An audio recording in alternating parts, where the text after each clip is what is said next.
Sejam muito bem-vindos a mais um episódio de Startups Dilema. Eu sou o João Celarim. Eu sou o Bruno Soares.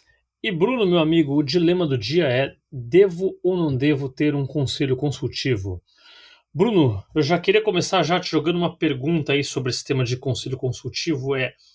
Na tua trajetória, pelo que tu tem visto, é uma coisa que os empreendedores no geral costumam ter, costumam procurar, sim ou não?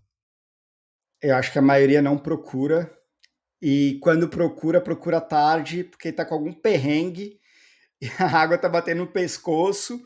E aí começa a procurar ajuda, e aí às vezes já pode ser tarde demais, porque, enfim, né, a situação já está muito, muito agravada, a maioria das pessoas não quer entrar no olho do furacão também. Então, para mim, eu acho que o assunto de hoje é muito relevante para quem está nos acompanhando aí, porque foi um diferencial muito importante para a gente na nossa jornada da Feeds. A gente começou muito cedo, e eu vejo a maioria dos empreendedores fazendo muito tarde ou não fazendo, e para mim é uma peça fundamental para uma estratégia de crescimento de uma startup. Boa, eu concordo muito, Bruno, também foi muito importante para a Total Voice. Eu acho deixa eu até trazer uma coisa aqui que é já para quem não sabe o que é conselho consultivo, a diferença do conselho consultivo para o administrativo. É, existem situações onde a gente é obrigado a ter um conselho, né? Especialmente quando a gente é uma sociedade anônima, por lei a gente tem que ter um conselho formalizado. Então, quando eu capto uma rodada, normalmente rodada no mínimo seed, mas Series A, alguma coisa um pouco maior, que daí eu preciso ser sociedade anônima, eu tenho, portanto, esse conselho formal que eu vou ter, né? É, Pré isso, o conselho consultivo, ele nada mais é do que um conselho, ele não tem obrigação legal de eu ter na companhia, mas eu posso ter sim um conselho, seja de investidores anjo, ou até de eu montar um board onde eu traga algumas pessoas, né? Não precisa necessariamente ser um investidor, pode ser um conselheiro mesmo. E eu reitero, Bruno, eu também aqui do meu lado não vejo muita gente procurando isso. Eu vejo sim pessoas perguntando, é uma coisa mais esporádica do que uma coisa regular, sabe? Eu tenho um problema aqui, deixa eu conversar com algumas pessoas aqui. E daí, o que eu vou fazer, eu não conto para ninguém depois, né? Eu não tenho que prestar conta para ninguém, eu faço aqui, eu faço do meu jeito. Agora, quando eu tenho um conselho, especialmente no caso de um consultivo com ninguém que botou dinheiro, não é questão de prestar conta de eles mandam em mim, né? Quando a gente vê conselho de empresa, às vezes que o conselho, as cadeiras do conselho podem demitir o CEO da empresa. Não é esse o ponto, né? Mas eu acho super positivo ter alguém para prestar conta, sabe? Alguém para apresentar, alguém para poder bater no que a gente está fazendo e trazer visões diferentes, né, Bruno? Muito. A pessoa mais fácil de se enganar é você mesmo, né? E isso também passa pelo CEO, pelo empreendedor que está criando a sua startup. Então, o fato de querer fugir de alguém para prestar conta, na verdade, é um caminho muito fácil para você também ficar se enganando nas suas métricas, nas suas crenças, no caminho que você está seguindo. E, e aí, falando tu explicou super bem, né, de maneira simples e didática, a diferença do administrativo e do consultivo. Ele não é um conselho formal, não é um conselho legal do ponto de vista jurídico, mas é um grupo de pessoas que estão ali, e aí pode ser que são parte do teu grupo de investidores anjo, ou de investidores, ou de mentores que você foi criando ali. Tem essa diferenciação, né? O mentor ele atua um negócio pontual, ele não está ali, né, para, sei lá, todo trimestre ou todo mês tu mandar um fechamento de contas, uma prestação de contas. Então, eu acho que o fato de ter alguém para prestar contas no começo da tua jornada, na verdade ao longo da jornada, mas também no começo, para mim é o grande falha dos empreendedores está aí, que não é só depois, é no agora, é no começo, é com 5 mil de MRR, é com 10 mil de MRR, é com 20 mil de MRR para frente, que agrega muito valor, corta muito atalho, né? A maior, assim, uma das melhores analogias que eu fiz sobre quando eu conversei com algumas pessoas nessa jornada é que nem todo conselho ou todas as pessoas de um conselho consultivo conseguem te dizer o caminho exato que tu vai seguir, porque a gente não sabe as respostas. Mesmo uma pessoa mais experiente não vai saber a resposta exata do teu caso, do teu cenário, do teu ICP, do teu ticket médio, né? E por vezes elas Mas uma discordam, analogia né? Por vezes elas discordam. Um fulano falando A, fulano de outro total. tá falando B, né? Então, elas não estão ali para te guiar do ponto A ao ponto B numa linha reta. Não é esse o papel do conselho. Mas uma analogia que eu gosto de fazer é a analogia daquelas canaletas na pista de boliche, sabe? A canaleta ela não te guia para o strike. Não é só tu jogar a bola que tu vai fazer o strike.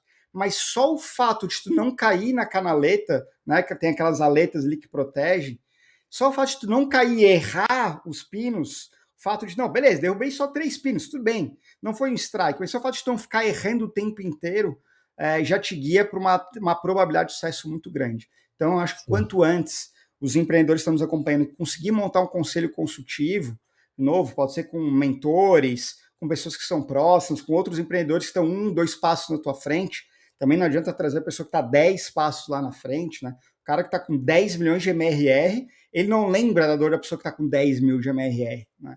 Então, eu acho que é muito, muito, muito indicado e é muito produtivo para os empreendedores ter esse conselho.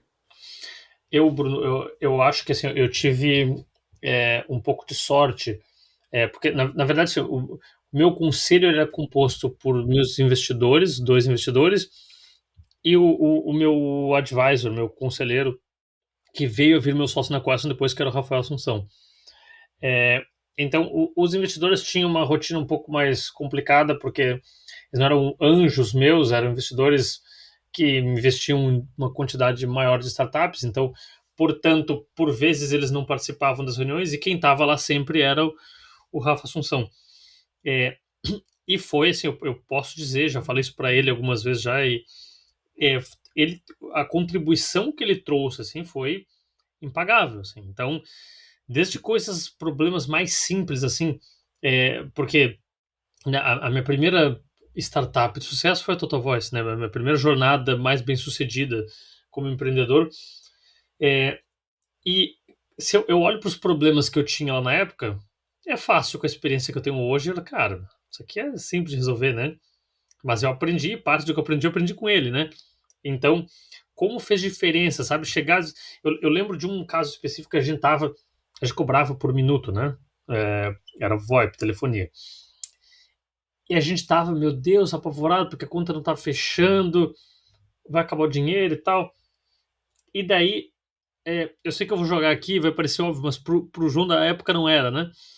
É, aí eu levei esse problema pro Rafa, assim, cara, não tá andando e tal. A gente cobrava 5 centavos o minuto no fixo e 35, 34 no celular, alguma coisa do gênero. Assim. Aí ele só pergunta assim: tá, por que tu não cobra um centavo a mais? E, tipo, cara, e tu tá batendo a cabeça andando em círculos e eu e meu sócio tentando pensar: meu Deus, e como a gente vai. Aí eu planejei esse um centavo a mais. Meu Deus, um centavo a mais diante daqueles 5 que eu cobrava lá, entendeu? Cinco, uma diferença tremenda. Então, esse é um exemplo simples, assim, mas em várias outras coisas, assim. Então, eu reitero a tua fala aí, Bruno, que empreendedores deveriam sim trazer. Mas, tem um porém aqui, e daí eu queria te ouvir nisso, que assim, ó, eu já participei de conselhos, eu já participei de reuniões de conselhos pontuais, uh, e já enquanto eu estava de sócio da Queston, já conversei com empreendedores que tinham seus conselhos e tal. E como qualquer coisa na vida, tem gente muito boa e gente muito ruim. Tem gente que tem gente no seu conselho lá aconselhando coisas que não fazem o menor sentido, né? Dito isso, como que tu acha, e o que a gente pode deixar de dica aqui para quem está nos ouvindo, como escolher a pessoa boa? Como faz isso, né? Como não montar um conselho que me joga para o lugar completamente errado? Acho que essa é uma das perguntas de milhão desse assunto, né? Tão perigoso quanto isso é também montar um conselho que acredita exatamente nas mesmas coisas que você acredita, né? Então, assim, tu fala, ó, estou indo de A para B, esse que é o caminho, todo mundo do conselho fala, não, é para lá mesmo, realmente, tudo que tá fazendo tá perfeito, muda Todo essa mundo cor desse obedece. botão, muda. Eu acho que o conselho precisa ser formado por pessoas diferentes, com habilidades diferentes, experiências diferentes, né? Concordo. Essa questão de falar baboseiras e de falar coisas que não fazem sentido, eu acho que cabe ao investidor, não, desculpa, ao empreendedor ouvir todos os investidores, mas não seguir de olho fechado a dica de todos os investidores, né? Acho que esse é um ponto relevante. Criar um conselho consultivo não é gravar uma reunião de 1 hora, pedir para a IA fazer um resumo e pedir para a IA montar um plano, então, do que foi falado naquele negócio, né? O julgamento e a tomada de decisão continuam sendo plenamente 100% do empreendedor que está à frente do negócio. Eu acho que o empreendedor tem essa responsabilidade de fazer o julgamento e tomar a decisão ouvindo todo mundo. Essa questão dos empreendedores, dos consultores, né, enfim, que participam do conselho consultivo, o que eu acho que tem que cuidar é tentar entender qual que é a relevância daquele perfil de consultor para o negócio que está construindo. Não é porque o cara teve uma rede de farmácias bem sucedida que ele vai, sei lá, te ajudar a criar um SaaS para gerenciar clínica. Não é porque ele é da área da saúde que, né? Assim como também, esse exemplo que eu dei anteriormente, de não é porque tu tem uma pessoa que fatura 10 bilhões de MRR, ele tem um SaaS, que é nem o teu SaaS. Mas o cara não lembra, faz 8 anos atrás, o cara, ele não lembra mais das dores, que é não ter recurso, não ter marca, não ter um A-player que realmente muda, né, o patamar. Ele não lembra mais das dores. Então, eu acho que uma coisa importante do empreendedor, que está montando o conselho. E uma outra coisa que tu pode tirar alguém do conselho a qualquer momento, né? Falar, cara, desculpa aí, não tá funcionando. Não é um negócio formal. Se houver contrato, eu não acho que isso precisa estar numa cláusula de contrato bem clara, que você Uhum. pode ser desligado como consultor a qualquer momento. Porque a partir do momento que tu vai entendendo que o caminho que uma pessoa fala, tu testa algumas coisas, ou tá indo muito incoerente aquilo que tu acredita, a tua visão do negócio, por mais até que a visão das pessoas esteja talvez certa, ou seja interessante, também não é ter alguém que fica entrando em conflito com você o tempo inteiro, tipo assim, cara, nada do cara tá falando tô aplicando, ou para mim Penso faz sentido. oposto dessa pessoa, né? Também não é o tipo de perfil que a gente tem que ter, né? Sim. Mas eu gosto dessa ideia de ter pessoas com visões, com opiniões um pouco divergentes, para que a reunião de conselho haja debates muito valorosos, assim, né, que realmente agreguem valor. E às vezes o que é interessante é que agrega valor até para o resto do pessoal do conselho, né? Tu tem Uhum. 3, 4 pessoas ali, cada uma vai botando. E as próprias pessoas que estão no conselho também estão aprendendo coisas novas e vendo novos pontos de vista. Sim. Legal, Bruno. Acho que de fato, né, como montar um conselho bom e tal, se fosse fácil, todo mundo tinha, né? É muito complexo. Talvez eu acho que, contribuindo com a tua fala, a primeira coisa que parece óbvio, mas não é tanto, eu preciso ser um empreendedor bom e ter uma startup boa, né? Ninguém quer estar no conselho de uns Zé Ruela que não, né? Tô há 10 anos, não cresço nunca, minha startup não tem a menor possibilidade de ir para frente, aí quem vai querer estar lá, né? Todo mundo que tem conhecimento relevante, que já trilhou alguma coisa, quer ajudar, mas quer ajudar quem quer ser ajudado, né? Quer ajudar quem tá andando, né? Então acho que esse é o primeiro ponto. O segundo, cara, é eu gosto muito, eu sempre tive isso em mim, e isso não é uma verdade absoluta, né? Mas eu gosto muito de olhar para quem fez, quem trilhou o caminho do que eu tô querendo fazer. Então, por exemplo, quero fazer um quero estruturar as finanças cuidar melhor do meu financeiro, tá? É, alguém que eu conheço foi CFO né, ou de um SaaS que também cresceu, que nem o meu e tal, trilhou esse caminho aqui. É, alguém que foi CEO eu sou CEO de uma startup, no meu caso era um PaaS, vamos pegar o exemplo aqui de um PaaS. PaaS é mais difícil de achar, né? CEO de um PaaS. Alguém trilhou um caminho parecido aqui. Eu gosto de pegar quem fez, porque tem muita gente que é bom, na minha época o termo era empreendedor de palco, né? Que é o cara que tu vê que tá sempre fazendo alguma coisa, nenhuma delas deu um resultado expressivo, é, e não é fazer juízo de valor, né? A pessoa às vezes gosta de ficar nessa coisa aí, e beleza, mas isso impede ela de atingir alguns conhecimentos que ela não viveu algumas coisas. Então, o que ela tá falando é da cabeça dela. É completamente diferente. E daí talvez esse seja. Será que essa é a nossa primeira discordância, Bruno? É, talvez seja.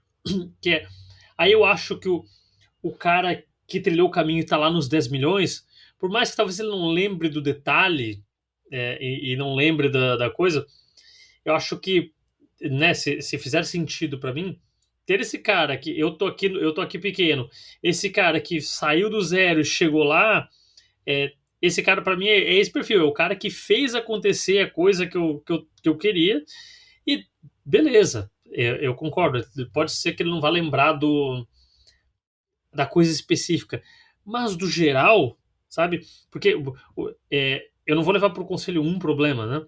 Eu vou levar para o conselho N questões regularmente, no mínimo na minha reunião regular que eu tenho, e se eu tenho um bom conselho, eu tenho capacidade de acionar eles em diferentes coisas. E os problemas são infinitos, né? Agora, tô com problema no pricing.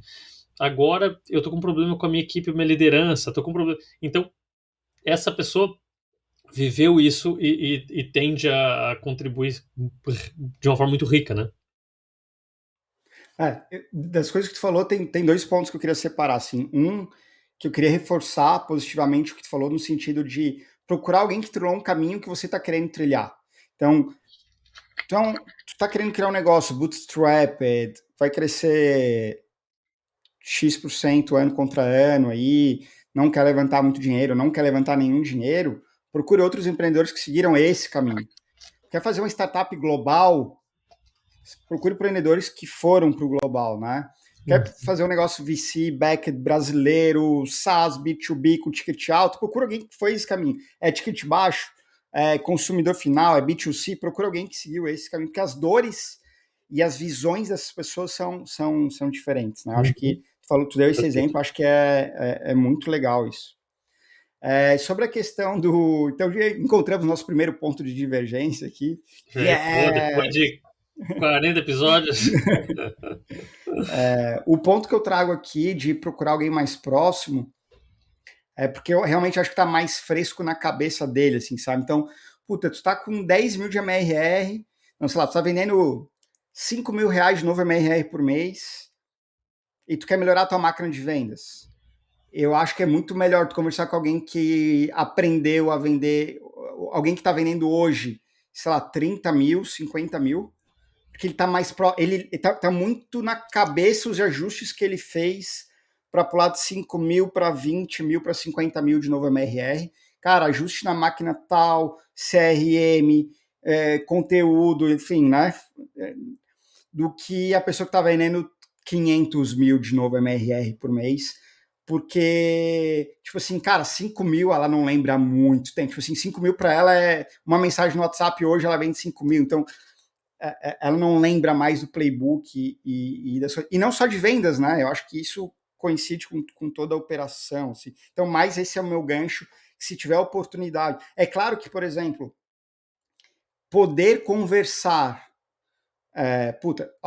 Se tu vende, se a tua startup fatura 50 mil por mês, 50 mil de MRR, e tu consegue conversar com alguém que fatura 5 milhões, ou com alguém que fatura 50 milhões por mês, a pessoa vai te trazer insights e vai mudar, vai assim, o nível da conversa é tão diferente que eu acho que é muito produtivo quando vai de uma maneira ampla. Tipo, mudar a mentalidade, mudar a visão de futuro, mudar a ambição, né? Eu acho que tudo isso funciona muito bem. Mas ainda tem um sentimento de que para o board, para ajudar, para bater o bumbo ali junto, sei lá, uma vez por mês, uma vez a cada 3 meses, que era como a gente fazia, eu mandava um report por mês, por e-mail, o pessoal comentava ali o que estava legal, o que não estava, não sei o quê, mas a gente tinha uma reunião de 2 horas a cada 3 meses com todo mundo, né? Eu acho que para essa pegada mais próxima, alguém que está mais perto consegue ajudar mais rápido nos pontos da operação, sabe? Uhum. Não, entendo a visão. Eu acho que, enfim, essa é de fato a nossa divergência, a nossa primeira. É porque daí o que eu penso é o seguinte: quando eu olho para quando eu construí a minha primeira máquina, a minha segunda máquina, vamos dizer assim, o que acontece eventualmente é que com o passar do tempo, eu olho para coisas que eu fiz na Total Voice hoje e isso é que eu teria feito diferente. Porque eu adquiri conhecimento a mais e então quando eu estava lá na época fazendo, eu poderia aconselhar a fazer A. Aí depois de ter vendido, ter crescido, ter continuado evoluindo, eu olho hoje, não, por que que eu fiz A? Deveria fazer B. Então, se eu tivesse naquele momento aconselhando alguém, entendeu? Meu conselho é ser, cara, faz A. O Celane de hoje falou, cara, entendeu? Acaba acontecendo isso, né? Tu vai evoluindo e tu vai olhando para as tuas próprias decisões e acho que é normal, né? É fácil, é parte do Não, teu processo de aprendizagem, né? mas imagina o seguinte, que se tu tivesse continuado não tivesse vendido a Total Voice, se tu tivesse continuado, teria contratado um gerente de vendas. Depois teria um diretor de vendas que teria 2 gerentes de vendas. Uhum. Eles teriam mudado de A para C, de C para G, de G para F. Tu ia estar vendendo 100 mil por mês e tu nem sabe exatamente por que tu está vendendo 100 mil por mês, entendeu? Porque tu Uhum. não estava participando das decisões. Esse, para mim, que é o ponto do cara que está vendendo 500 mil de novo MRR, ele já não sabe mais o porquê que ele está vendendo. Sim, O sim, que porque na a coisa. maquininha foi mexido para pular dos 100 mil que ele estava ali na operação e Que tudo era ele mais. fazendo, né? Uhum. Uhum. Ou ele fazendo, ou ele estava muito perto de quem estava fazendo, ou quem estava fazendo estava debatendo diretamente com ele as decisões que mudar. Para mim é um Uhum. pouco disso. Sim, sim, não, tem Mas, lógica. mas no fundo, cara, tu tá errado, eu tô certo. Zoeira, tivemos nosso primeiro impasse aqui, cara. Mas, Daqui a um ano e meio a gente tem o próximo. mas falando de o que o board pode ajudar, né? Tipo, quais são as decisões que tu acredita que um bom conselho de pessoas, né, experientes, alguns mais, outros menos, pode ajudar na startup? Pensa principalmente em early stage, vai. A pessoa que está nos primeiros. Puta, vamos definir o que é early stage agora, mas, sei lá, o empreendedor que está começando os Tá primeiros começando. 50 mil de MRR. Cara, eu acho que sempre as principais coisas que podem contribuir são as coisas que causam um maior impacto na empresa. Então, coisas pequenas do tipo, é, devo lançar um plano novo, é, quer dizer, um plano novo pode ser Captar. pequeno ou não, Não, né? Pode captar ser, seria coisa grande, né? é, depende, né? Pode ser coisa relevante ou não. Acho que tem coisas devo trazer um COO agora, sim ou não, que podem causar impacto ou podem causar pouco, né? Agora, tem algumas coisas, cara, que se eu tô no early stage, que tem uma relevância gigantesca. Uma delas me veio à cabeça agora, modelo de negócio, sabe? Eu olhar para o caminho que eu tô, para como eu tô fazendo, porque eu tenho uma crença, a gente já falou sobre isso em outros episódios, que todo mundo fala que o que importa, o empreendedor bom é o que importa. A ideia não vale nada. E eu discordo em partes disso, porque beleza, o empreendedor bom tem condição de perceber e tal, mas eu preciso estar num lugar que faz sentido, né? Não adianta eu estar montando um negócio. Então, a minha hipótese, ela foi muito bonita, ela parecia fazer sentido e tal, eu comecei a vender, e eu vi que, na verdade, eu estou num lugar que não é tão bacana assim. E é muito normal eu, empreendedor, não querer admitir isso, né? Não, pô, a gente tá legal, a gente tá... Então, parte de um que é relevante, é um conselho, para mim é isso, sabe? Galera, esse caminho aqui que a gente tá trilhando não tá legal.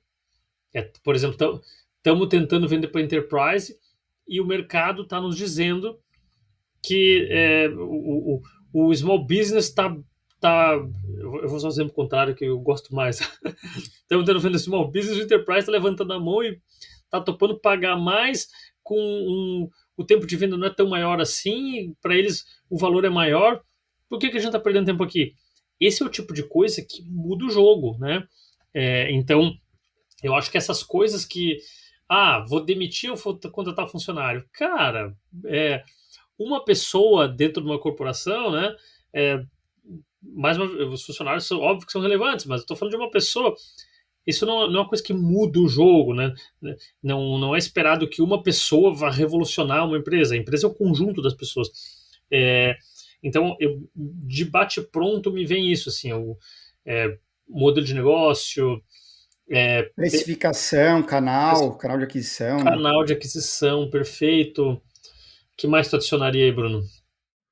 Cara, eu acredito que são coisas que de fato são complexas e que a experiência de quem já passou, já trilhou essa jornada, mesmo que seja num caminho adjacente, assim, um produto adjacente, um mercado adjacente, podem encurtar caminhos. Eu acho que o exemplo que tu deu de modelo de negócio foi ótimo, que é, não adianta o empreendedor... A única coisa que salva o empreendedor bom no modelo de negócio ruim é porque ele vai mudar o modelo de negócio. Uhum. Teoricamente, se ele for espetacular, ele vai olhar para aquilo e falar, velho, matemática não bate, esse modelo é ruim, vamos trocar o modelo.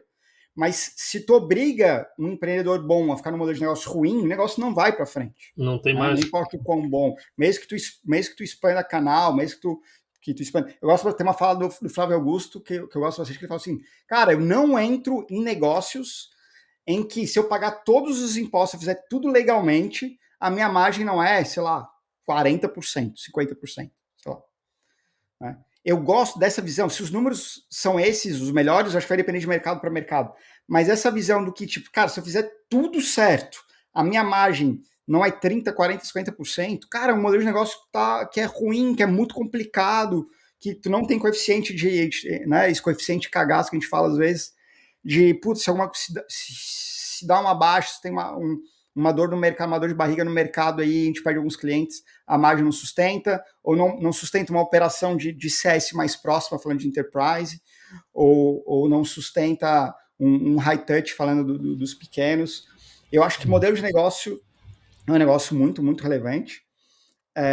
E eu gosto muito da ideia de pricing e canal de aquisição. Porque precificação é uma coisa que os empreendedores de primeira viagem erram demais. A gente sempre cobra menos do que a gente poderia cobrar, porque a gente tem medo, porque a gente tem Medo de vergonha, cobrar, né? porque a Pô, gente mas acha tá que não muito vale caro isso. tanto, a gente não entende Como o assim vai valor que a ser gente tantos agrega para o mil? cliente. Exatamente. Né? Eu lembro do primeiro cliente da Feeds que pagou, tipo, no final o nosso ticket médio já era quase uns R$ 3.000 por mês, mas eu lembro do primeiro cliente que pagou R$ 800.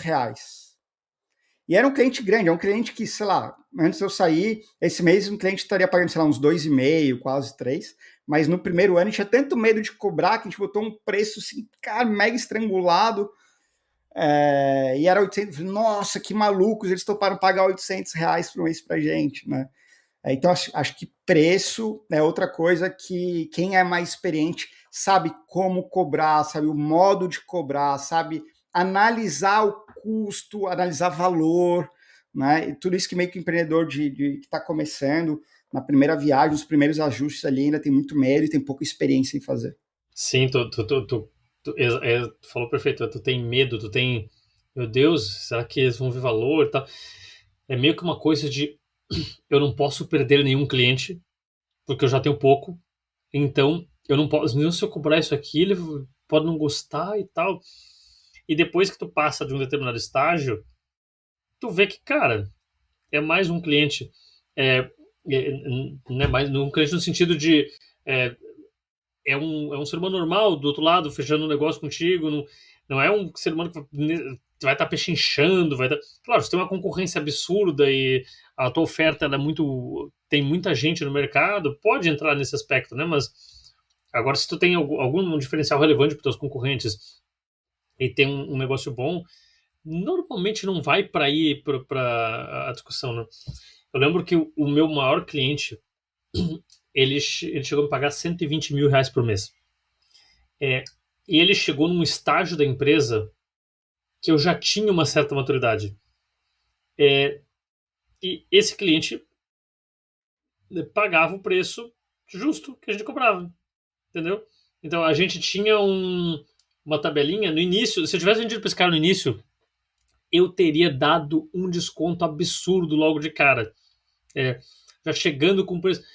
E depois de um tempo que a gente criou uma tabela, né, que é escalonável, né, que determinados minutos a gente baixa, o preço era tanto, mais o preço era diferente. A gente cobrou dos clientes exatamente o que estava previsto. E nunca foi um tópico esse, né? Nunca foi, tipo, mais uma vez, a gente já tinha trilhado um caminho já e não tinha esse medo de fazer isso nessa época, né? Mas antes era bem isso, né? Até esse que eu falei, conselho de subir um centavo lá, foi um, cara, que sacada, mas ao mesmo tempo que medo. Meu Deus, eu subi um Total. centavo, cara, a galera vai reclamar. Ninguém se importou, tá? Tipo, E tu falou uma coisa agora, uma coisa que todo mundo fazia, a primeira vez que eu ouvi, eu não sabia que todo mundo fazia, eu não sabia que eu deveria fazer, eu já vou falar o que é. Aí eu fiquei isso remoendo, eu fiquei 1 ano, 2 anos postergando para fazer isso, e quando eu fiz isso, ajudou um monte, falei, puta, devia ter feito muito antes. Na verdade, duas coisas, tá? Falando de pricing, né? Um é cobrar setup. Não, o pessoal, cara, cobra setup, vai gerar receita. Eu, não, vai reduzir minhas vendas, cara. Não, se eu cobrar setup, eu não vou vender, né? Cara, a gente começou a cobrar setup, as vendas continuaram iguais, uhum. e a gente ainda começou a botar 10, 20, 30, 50, quase 100 mil reais todo mês só de receita, né? E a outra ideia, falando de pricing mesmo, foi todo ano fazer corrigir pelo IPCA. A gente Tava no sabia que contrato de todo mundo, a gente nunca tinha reajustado, um medo do caramba para reajustar. Cara, cara, reajusta, não vai dar nada, reajusta, talvez vai ser um outro cliente que o cliente já estava insatisfeito mesmo, mas o reajuste vai se pagar completamente. Cara, a gente começou a reajustar, cara, vinha uma parte do MRR na virada do ano já só de reajuste, né? E aí é isso, o conselho vai te dando, tem coisas dos playbooks, das boas práticas de mercado que tu pode ler na internet, mas quando tu tá alguém do teu lado que sabe, já fez, mais de uma vez, já sabe os resultados, já sabe qual é o impacto, ele está do teu lado, ele te guiando, do tipo, cara, pode fazer, fica tranquilo, não vai dar nada. Cara, isso passa uma segurança muito grande, né? E Bruno, impactos de não ter o conselho? Beleza, respondendo óbvio, se eu tenho dicas boas, eu não vou ter dicas boas. O que tu pensaria, assim, né? Uma startup que ela vai. Claro que pode ser bem sucedida sem um conselho, a gente não está dizendo aqui que isso é vida ou morte, né? Mas tem impactos, né? Quais tu acha que seriam os principais de se nomear? Eu vou fazer um adendo importante na tua pergunta. Deve ser uma pré-resposta. Se você olhar para as maiores startups do mundo, nem vou falar de Brasil, todas elas tiveram conselho consultivo muito rápido. Muito rápido. É só pensar o seguinte: você pega as top startups que passaram pela YC, pela Y Combinator, eles criam automaticamente um conselho da Y Combinator. Eles são obrigados a prestar contas para a YC. Então é muito bom e é excelente ter pessoas. Então, assim, primeira prova de que a grande parte diria que 80, 90% das startups grandes tiveram um conselho consultivo muito rápido. Tá? Uhum. Qual que é o impacto de não ter? O impacto não é só de ter pessoas para guiar.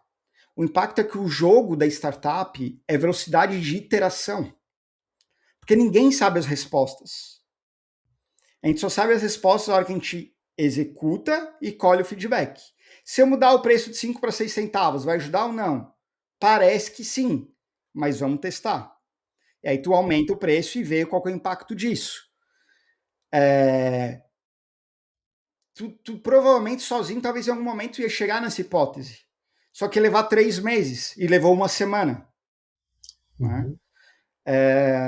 3 meses Então, com eu acho sorte. que Uhum. às vezes ou mais, ou leva muito tempo. Uhum. Mas o ponto é que no mundo da startup, velocidade de iteração é uma vantagem competitiva.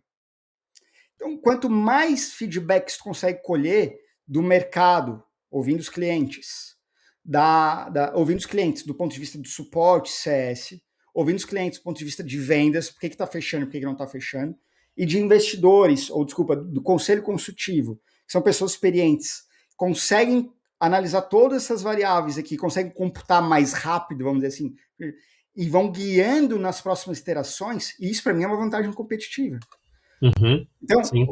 fazendo um frame diferente, que é a resposta à sua pergunta, qual que é o risco de não ter, é que a tua velocidade de teste, execução e aprendizagem vai ser muito menor do que com quem tem.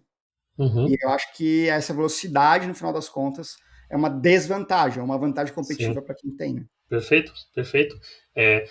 E indo um pouco além do teu comentário, você falou muito de velocidade de interação e tal, mas tem uma questão também que a gente às vezes ignora, mas que é muito relevante, que é assim, startup, tecnologia, mais do que qualquer outro negócio, é timing, né? Então, fundar a Total Voice hoje já não seria já uma coisa que faz tanto sentido quanto foi lá naquela época. Não sei como o mercado da física, mas tem mercados que hoje com a IA já não cabe mais. Então, quando eu penso no impacto de não ter um conselho, eu, eu sempre penso, existe assim uma figura de um empreendedor fictício aqui, mas que é fictício, mas não é, né? Tu já deve conhecer alguns empreendedores assim, que é aquele cara que tu fala com ele, sei lá, uma vez por ano, uma vez a cada 2 anos, seja lá o período que for, aí tu conversa e fala assim, e aí, cara, como é que estão as coisas? Aí você fala, puta, cara, esse ano foi foda, esse ano a gente não cresceu muito, esse ano foi desafiador por isso, por isso, por isso, tivemos esse problema, mas agora a gente está implementando, fazer uma feature nova, ou trouxemos uma pessoa, agora vai. Aí beleza. Aí tu vai e encontra a pessoa depois de um ano. E aí, cara? Mesma coisa. Esse ano foi desafiador. Não deu. E a pessoa fica nesse ciclo, né? Então, é, tipicamente, esses empreendedores, os que me vêm à cabeça, não tem conselho. Esses caras não têm alguém. É, eu já participei de algumas reuniões, várias reuniões, é, que assim, o cara tá me chamando para uma reunião pontual, tá? Para falar sobre o negócio dele que tá early stage. E algumas vezes a mensagem da reunião foi, cara, o teu negócio não faz o menor sentido e não tem como. Se tu quer crescer rápido, isso aqui não é o teu negócio. Não vai dar, tá? Tu quer ter um lifestyle business? Talvez, mas algumas vezes foi isso. É, e por vezes esse cara me procurou e a gente teve essa reunião, ele tinha 4 anos de empresa. Ele tinha. Se tivesse formado um conselho, tivesse pessoas do lado, teria Esse percebido depois. exemplo, esse exemplo para mim é o exemplo que a gente tem que usar naquele episódio do é otimismo ou é alucinação? Esse Pô, é o exemplo. já Esse cara, por exemplo, aí, ele é otimista ou é um alucinado? o do meu exemplo sabemos a resposta, né? Mas é isso, cara. Tipo, se eu tivesse. é, se eu tivesse montado um conselho, o conselho teria fechado a empresa e não queria fechar a empresa. Não, ninguém vai fechar a empresa, né? Nenhum conselho consultivo vai te obrigar a fazer nada. Mas pode te Mas aconselhar a fechar a empresa, né? mas é isso, cara. Cara, se tu tá querendo perseguir um negócio gigantesco aqui, isso aqui não dá, amigão. Não adianta. Não precisamos esperar 4 anos para isso, sabe? Já tá claro, né? A gente já Nem, consegue nem, perceber. nem no Excel bate os números, né? Exato, o O Excel não Excel sabe não fazer. aceita. Se o Excel que tu consegue fazer qualquer mágica não está aceitando, que dirá na vida real, né? Então, eu acho que é isso, é prolongar uma dor, e todo mundo conhece, né? Que, cara, a empresa que está lá há muitos, muitos anos, ela não cresce, ela anda de lado. O empreendedor não quer desapegar, mas ele não presta conta para ninguém, então de vez em quando ele fala. O que ele está tentando é achar um caminho para aquela coisa que ele tem na mão ali, aquela batata quente ali, que é achar um caminho, daí de vez em quando ele marca um papo com um para ver se esse cara me dá algum caminho, não. E não tem caminho. O caminho é encerrar, né? Encerrar a The operação. Fall Dead ou The Fall Alive, diria o Paul Graham, né? Yeah. Falando dos conselheiros em si, é melhor ter conselheiro ex-founders ou que são founders, né, e estão na operação, ou enfim, já venderam a operação, ou a galera que é mais especialista na determinada função? Cara, hum, eu acho que é legal ter um pouco de cada, sabe? Uma coisa mais heterogênea. Uma coisa que ser sócio da Questum, o período que eu tive lá de sócio da Questum, me fez, me fez evoluir, que eu tinha menos isso enquanto founder, era que eu, quando founder, eu estava olhando para Total Voice um dia a dia. Eu era especialista em Total Voice. Entendia muito Total Voice, entendia muito dos cenários que eu estava ali. Ir para a cadeira da Questum e, portanto, olhar para uma porrada de startup diferente, me fez começar. Eu tinha que achar padrão, né? Por que isso aqui não está funcionando? Por que isso aqui não. É, fez eu começar a ter uma visão mais ampla. Porque enquanto antes eu olhava para uma coisa, agora eu estou olhando para 40 modelos de negócio diferentes. Desses 40, existem esses padrões aqui, essas coisas. Então, eu acho, dito isso, eu acho que um cara com um background de é, talvez de investidor, que está olhando para diversos modelos de negócios, pode agregar. Esse cara está olhando um monte de coisa diferente e assim, e a gente acha que é tudo diferente, mas tem padrão, né? No fim a gente brincava na Quest que, cara, tem cinco, seis coisas que a gente tem que olhar em toda startup aqui para ver. É isso aqui, isso aqui, isso aqui. É, não tem. Não tem muito mistério. O segredo é tu entender bem dessas coisas, né? Então, eu acho que uma pessoa com esse viés mais de eu acompanho e olho diversos modelos de negócio me veio na cabeça aqui um cara como o Rigonati, por exemplo. Eu não sei se o Rigonati já empreendeu ou não, não lembro. Mas ele é um cara que tem um olhar, Uma visão mais holística, assim, né? uma visão mais holística. Por outro lado, o cara da operação que fez e que fez a coisa que eu gostaria de fazer, acho super válido. Então, eu penso em algo mais heterogêneo. É, e daí eu não botaria, sei lá, 8 pessoas no conselho, porque daí vira reunião de condomínio. Aí não, a pessoa mais quieta não vai querer falar. Mas eu acho que trazer talvez 4 pessoas, um, 3, 4 pessoas aqui, talvez de 3 a 5 explodindo, talvez, mas 3, 4 me parece ser um número legal. Traz um cara mais com essa visão mais holística, traz um cara que foi founder, traz alguém que tem talvez muita relação com o meu mercado, sabe? E um mix disso eu acho que dá para compor um Mas, board bem. mas tu acha que faz sentido ter o especialista, tipo assim, um cara muito bom no financeiro, mas ele não é empreendedor, ele não é investidor, o cara é tipo CFO de carreira, ou o cara é CTO de carreira, tipo, o cara é executivo, sei lá, no Mercado Livre, vou chutar umas empresas aqui, tá? Nem a favor nem contra, mas tipo assim, o cara que é executivo de Uhum, carreira, uhum. mas ele domina muito a parte técnica, por exemplo, sobre o cara de tecnologia, financeiro. Tu acha que esse perfil faz sentido? Eu acho que não, Bruno, porque quando eu penso no conselho, eventualmente o problema vai estar aí, tá? Eventualmente eu vou ter um problema de tecnologia, eventualmente eu vou ter um problema do financeiro e tal. Mas assim, o cargo de CEO, ele é um cargo muito generalista. Tu tem que saber um pouquinho de tudo. Tu não. os C-levels da empresa, né, no geral, eles não são especialistas em uma coisa que é isso. Tu é um generalista, tu tem que saber o suficiente de vendas, tu tem que saber o suficiente de marketing, o suficiente de tecnologia, o suficiente... É, as tuas dores, elas vão estar em vários lugares, né? Então, eu acho que alguém com a cabeça mais generalista, se eu tenho uma quantidade limitada de assentos, alguém com a cabeça mais generalista consegue contribuir mais coisas. Se eu pegar um cara que é um CFO de carreira, especialista, não estou dizendo que o CFO não vá saber nada de outras coisas, né? Mas pensando do especialistas versus generalista, eu prefiro um cara no meu conselho que consiga contribuir em 3, 4 tópicos do que um cara que só consegue contribuir em um, entendeu? Excelente. Eu penso exatamente igual, tá? Não vamos discordar desse momento. Eu vejo que o conhecimento especialista ele é muito importante, mas para mim ele é um dos conhecimentos mais que mais faz sentido você comprar standalone.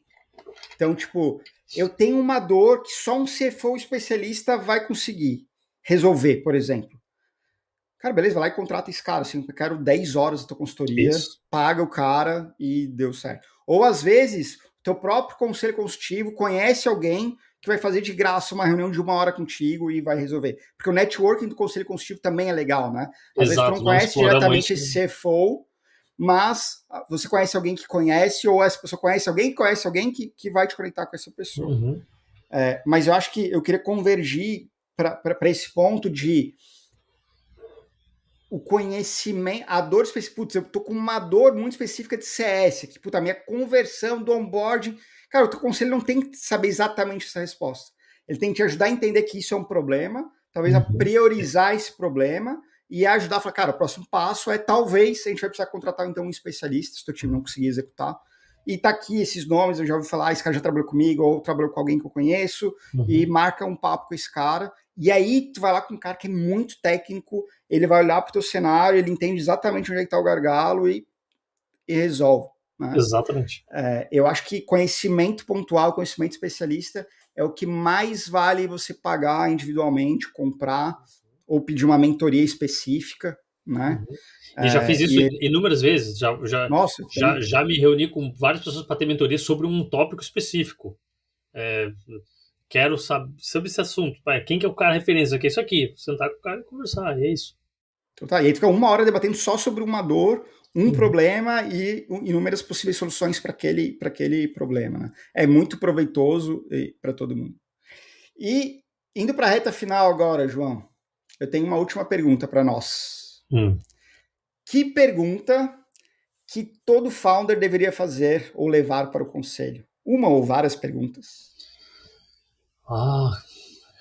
Que pergunta que deveria... Boa sacada, cara.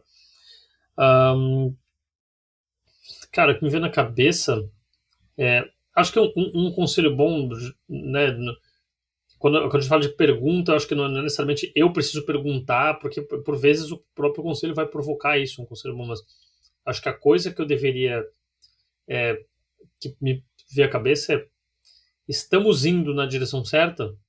Estamos fazendo o melhor que a gente poderia estar fazendo, né, trilhando o melhor caminho possível? Porque esse é o tipo de coisa que muda o jogo, né? Então, se a gente não...